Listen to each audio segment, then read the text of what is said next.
More than half of Nigerians are from the northern Nigeria. Northern Nigeria's population is about 130 million people, which is more than the population of some 25 countries. The combined population of 25 countries, which means northern Nigeria is more populous than some 25 countries in the world. Northern Nigeria contributes more than 70% of Nigeria's grains, millet, rice, maize, sorghum. More than 70% of Nigeria's grains are produced in northern Nigeria, which makes the northern Nigeria the agricultural hub for the country. And more than 90% of Nigeria's livestock are produced in the north, with vast stretches of arable land. Northern Nigeria covers more than 78% of the land mass of the country, which represents huge potential for commercial farming. Northern Nigeria has huge solid mineral deposits ranging from gold, limestone, uranium, tin, oil, gas, columbite, and so many other solid mineral resources. Unfortunately, this region, despite the vast potential, is still ravaged by poverty, with more than 60% of the people living in the north live below the poverty line. And this contributed to making Nigeria the 5th country in poverty count. More than 80% of the counted 20 million children out of school are from northern Nigeria. Northern Nigeria ravaged by insecurity. In just 1 year, from 2023 to 2024, more than 600 people were killed. If you remember the massacre, the killings in Rwanda, there were just 800,000 people. But in 1 year in Nigeria, more than 600,000 people were killed, most of them from northern Nigeria. More than 2 million people were kidnapped in just 1 year. Most of this happened in northern Nigeria. With trillions of naira being spent to tackle insecurity, insecurity still lingers in northern Nigeria, which rendered thousands of large-scale farmlands unproductive. Also putting the country at the risk of food insecurity.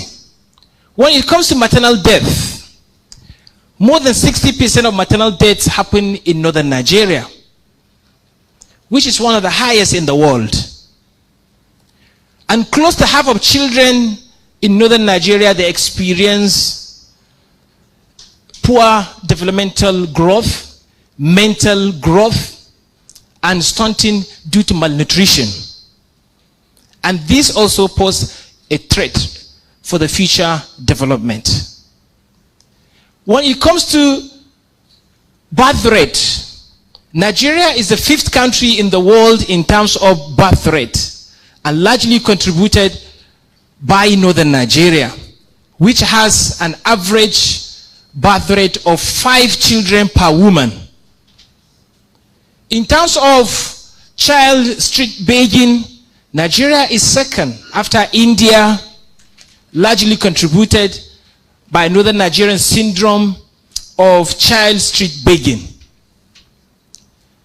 Sahara Desert is fast advancing at the speed of 600 meters per year, posing a threat to the livelihood of states like Sokoto, Borno, and Katsina states, which also affect the agricultural productivity of the northern Nigeria. Unemployment is on the rise. If you look at the count of states, the ranking of Nigerian states in terms of GDP contribution, the top 9 states, none of them is from the north. You talk about Lagos, Rivers, Akwa Ibom, Imo states, Delta states, Anambra states, Ondo, Ogun, and Bayelsa. None of them is from northern Nigeria. The closest state that came to the top is Niger State, that came the 10th in terms of GDP contribution, which means majority of the GDP in Nigeria is not produced in northern Nigeria. What if northern Nigeria is a country? What is the GDP count of northern Nigeria? Most of the state governments heavily rely on the Federation Account Allocation Committee funds, which become their single lifeline. Reduce that, it affects their productivity and their development. And this represents huge challenge and risk to the development of the region. And because of the growing population, this little resources is overstretched and is becoming inadequate. With each set of generation, they are 1.5 times more than their preceding generation. If you look at the generation from 10 years below, they are 1.5 times more than the generation between the age of 20 and 10 years old in northern Nigeria, further stretching the need for more resources for development. Without it, the development of this ever-growing population is not guaranteed. With our agriculture being under-mechanized and access to finance is limited, especially due to our culture and our faith, which has been alluded earlier on, that due to interest rates, or rather interest, northern Nigerians are excluded financially. Financial exclusion is one of the major hindrances to even agricultural development, because as far as I am concerned too, interest is haram. And there is no justification for you to collect interest in the name of doing agriculture. So we should not be only limited to Jaiz Bank when it comes to funding businesses. We should have banks like the Bank of Industry, Bank of Agriculture, and all these development banks providing free interest grants or loans. Because we are people of religion. And if there is no religious inclusivity in our policies, in our system, in our agencies, then Nigeria, northern Nigeria, will always be left behind. Because Nigeria cannot develop without the north. The development of Nigeria is largely dependent on northern Nigeria. Develop the north, you develop the nation. And anything that affects it, affects the entire country. And there is an urgent need to rescue northern Nigeria. And to do that, we need to start the journey of rapid development. And this journey, I believe, starts here today, in this venue, and with these people. Because it's not about our numbers. It's not about our conviction. It's about our passion. It's about our actions. And what I like about these agendas is that it encompasses all aspects of development. And it represents the need to have a unanimous development agenda in northern Nigeria. Development in northern Nigeria must be unanimous and must be concurrent. One state cannot be pushing for development and the other is not. We must unanimously agree on one course and together drive toward that. It's a single journey, it's a single destination, it's a single bus with passengers all in that one bus. And that's why I believe in these goals that is called Northern Nigeria Development Goals. Because they can serve as a uniting point for us to begin this journey of transforming the Northern Nigeria. Because I always want to believe we are the ones that Northern Nigeria have been waiting for. Northern Nigeria has been singing praises and appreciating people like Sardauna. But who are the next set of Sardaunas? You should tell yourself, you are the ones that the Northern Nigeria has been waiting for. Sometimes it's not about the leaders. It's not about the political leaders. It's not about election. It's not about changing leaders. It's not about having a Northerner as a president. But it's about the people of the region. You rise and be and represent yourself and take action to salvage all these problems we talk about. I'm not underemphasizing the importance of leadership, but political leadership is key to every development. But also, the people of the region must do their part. And likewise, that's why I said today I'm very thrilled and happy that we are all united here under these 7 goals of inclusive economic growth, quality education, women and youth development, governance and security, health and social well-being, resilience to environmental challenges, and regional partnership and collaboration. Northern Nigeria will never grow without regional partnership among the states, moving on the single agenda, uniting and linking the economic chains of the region. That's the only way Northern Nigeria could grow. But all these development goals, they are also subjected to certain conditions. And I want to appreciate Dr. Murtala Adogi and his team for coming up with these very beautiful goals. Not only set the goals, but also set the success factors that must be achieved first before you achieve these goals. He also has come up with targets that we must achieve this target in the next 20 years. Because in the next 20 years, Northern Nigeria population will be 260 million people. More than the current population of the country. And then what's the plan for the future? The future will not easily come. We have to create it. And these goals represent the image, the map for the future. These conditions that we must have in Northern Nigeria, number 1 is security. No development. The foundation of every development is security. So it's our number 1 priority. Number 2 is our mindset. The Northern Nigeria must rise and stop thinking they are Northern Nigeria or they are even Nigeria or Africa. They have to start thinking they are global. Looking at the global trends, opportunities, and globalization and fitting into the global world. You also have to change the mindset that dismiss any development potential in the country and say, oh, that kind of high level of development cannot happen in Nigeria. When we see countries that have developed, advanced, we say, oh, this development can only happen in those countries. It cannot happen in Nigeria. This mindset has stopped us from development because we don't believe development is possible in Northern Nigeria, not even in Nigeria. We have to change this mindset. People with this same mindset sometimes might be elected to political positions and they act based on this mindset. Recently, I was studying a research and I found out that there's not any region or country can progress without a seaport. And I was wondering, and I fathered my research. And I saw the reasons. And if Northern Nigeria has to develop, they must have a seaport. Everything you import from via the sea must land in Lagos. That's why Lagos is one of the most thriving states, sometimes richer than perhaps most part of Northern Nigeria.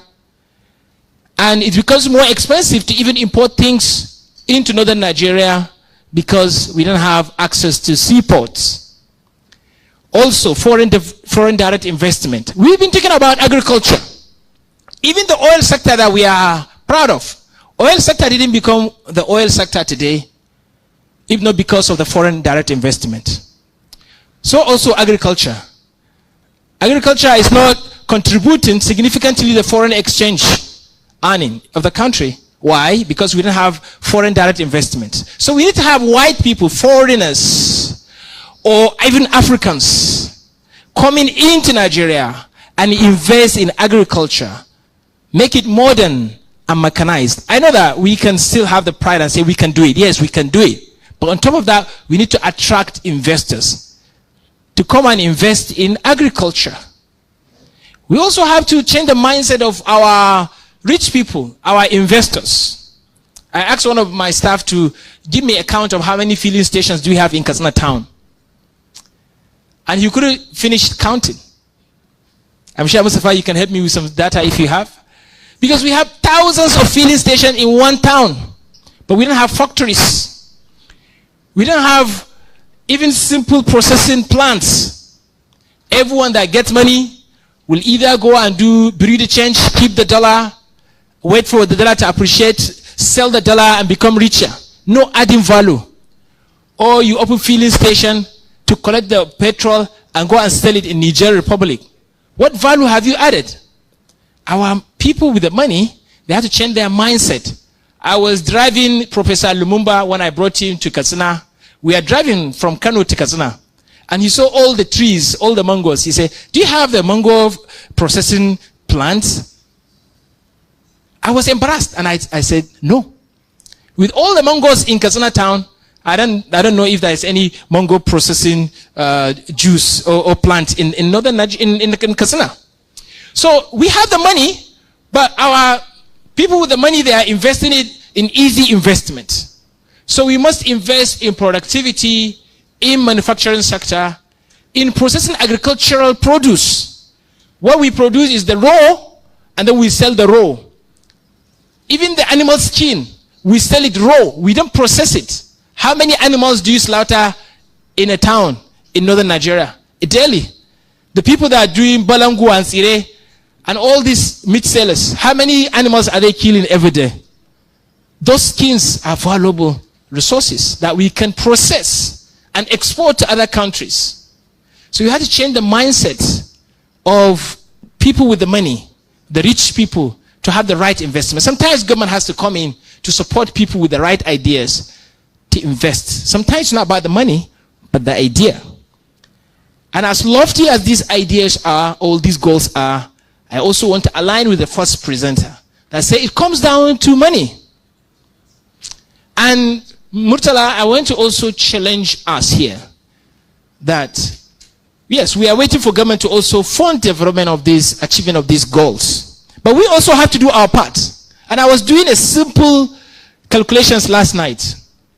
And I said, what if in each of these 19 northern states, we get at least 500,000 people who will contribute 20,000 naira every month for 12 months in 19 northern states, 500,000 people.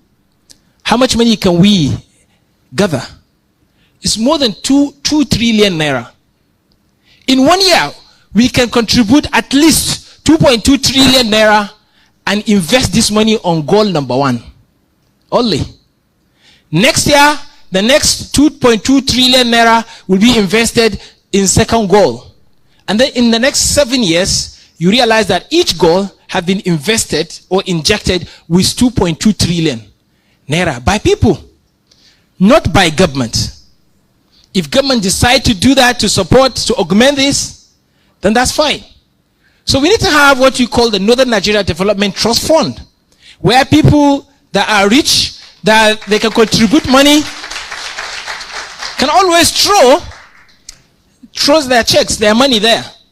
I know I can, just not to brag, I can conveniently contribute 20,000 naira every day. I mean, sorry, not every day. Every month. Every month. Maybe Adogi or Mustafa could do that. But every month, because I know I can sit down in a restaurant and spend close to that amount in one sitting. And if I can sacrifice this food, this kind of extravagant spending, and contribute 20,000 to this trust fund, we can make a progress. And there are thousands of people like me who can conveniently do that. And some people can contribute 100,000.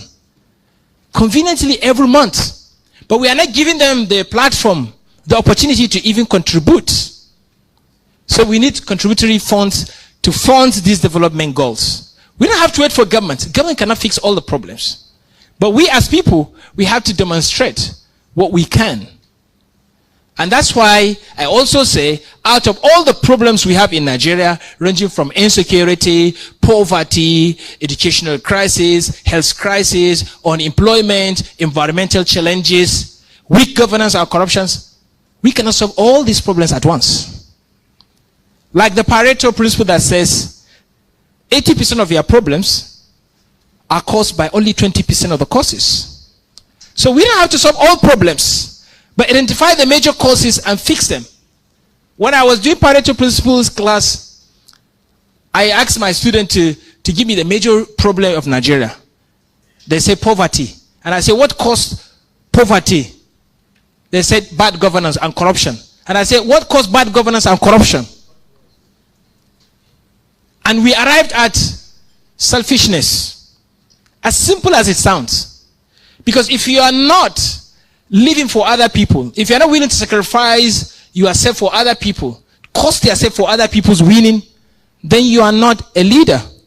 But people are getting into position because of what they think they can get, not what they can offer to people. I recently introduced the principle of savor, which is living for other people, living to serve other people. We lack this mindset. That's why we have corruption. Corruption leads to poverty. Poverty leads to insecurity. And becomes a vicious cycle. So we need to identify what is the leading problem. What is the first domino effect of all these problems? And we also have to begin from the leadership recruitment process. Because we cannot isolate political leadership in all these problems we are talking about. And in responsibility to fixing them. That is why as long as there is monetary attraction to political position, we will continue to have weak governance and bad leadership. Because people, they want to get to political position not because they want to serve, but because they want to get the money. Even the late comedian Ibro, when he was afflicted with poverty, he told his wife he wanted to contest election because he's poor. So if you want to become richer, the only thing that you start thinking of is how do I contest the election? Why? Because that's where you get the money. People that have money, they will not think of investing that money. They will save their money and wait for the election period to come just for them to spend to win an election. As long as there is money in political positions, there will never be good governance. As the way we want it. We also need to change our mindset, how we look at leaders. A lot of people think the most successful person in your area or in your state is the one with the highest political position. The highest level of success is political position. If people want to reward you, they say, hey, please come out for election. We will vote for you. And if people want to punish you, they say, we will not vote for him. The best way to reward me is say, I should come out and contest an election because that you think that's the biggest favor you give to me. That's the wrong way of thinking. But I could see the reasoning only if it is attracted to serve. But even if you are coming to serve, you'll be blocked by people who are there for the money. And they have the money, and they will make sure they use that money to stop you from getting there. So we have to change our mindset, how we look at elections. And politics is expensive. Even the competent ones, they can't afford to contest an election. They will say, okay, you are not too young to run, but you are too poor to run. So make it easy and cheaper and within the stretch to contest election. And I always believe that if we have to have development, we have to bring resources and power closer to people. Because when you are leading complex and large society or company or setting, the efficiency of that management will be less. But when you are managing a micro, small setting, it becomes easier. That's why I say states that have their oil, let them keep their oil. If you have gold, keep your gold. Any natural resource you have in your state, keep it. You are responsible for developing all the natural resources, natural deposit in your state. But you take responsibility for everything that happens in your state. Education, security, healthcare, all this development, do you do it? To whom much is given, much is expected. Give the state the powers. Allow them to extract the mineral resources. If you have oil, keep your oil. We don't want your oil money. In northern Nigeria, we have agriculture. We have all these solid minerals I mentioned. Because it becomes easy for northern governors to sit back and point the fingers of blame at the federal government and say, it's the federal government. And complexity of Nigeria is too much that federal government cannot fix all our problems, because most of our problems are peculiar to state and even region. So we must devolve power to states and allow resources closer to people. That's when reach becomes spread. And we have to also consider what I call population management. We must grow according to the size of our resources. If responsibility and liability is greater than your finances, you cannot grow. You become stretched. So at micro level, the country has to grow based on its resources. At micro level, in your family, in your house, you must grow according to the size of your resources. You have 10,000 naira in a month, and you're giving birth to 10, 20 children. You are not growing according to the size of your income. So family size must grow according to the size of resources. So that, because family have to take care of the family, the children first, before the government do their part. Because population is not an automatic resource. It's just a potential resource. You have to harness it. One of my friends said, oh, what about China? China, they have population. And I said, China didn't become what they are just by adding population. They added valuable population. You are not going to add a population that is a liability and expect the economy to grow. But when you are adding skillful population, that is when the economy will grow as a result of such addition. So the question is, what kind of population are we adding? Are we preparing the population to become valuable to the economy? Look at the issue of the children begging on the streets. This is not acceptable. If we have to develop in northern Nigeria, we must stop this madness. Because there is no way you can give birth to a child of 4 years old and you throw him on the street and say, go and beg for money, for food. This is inhuman. Instead of sending your child to beg on the street, you come out and beg on the street. Parents should come out on the street and beg for food and then take the food to their children at home. But children must be kept at home. Because when you send children on the street begging for food, because of the stress, the exposure, the hazards, they will not even have the mental stability and growth to even absorb or grasp the knowledge. Because first in the morning they hunt for breakfast. Afternoon they hunt for lunch. Even in the lunch they hunt for, they become like birds. They become like animals. And these are the future that we are talking about. And this is not Islamic to send children under the age of 10 asking them to go and beg for food. You have to provide for them. There is no any city in northern Nigeria that does not have school where these children can be stayed, can be put in where they are and learn there.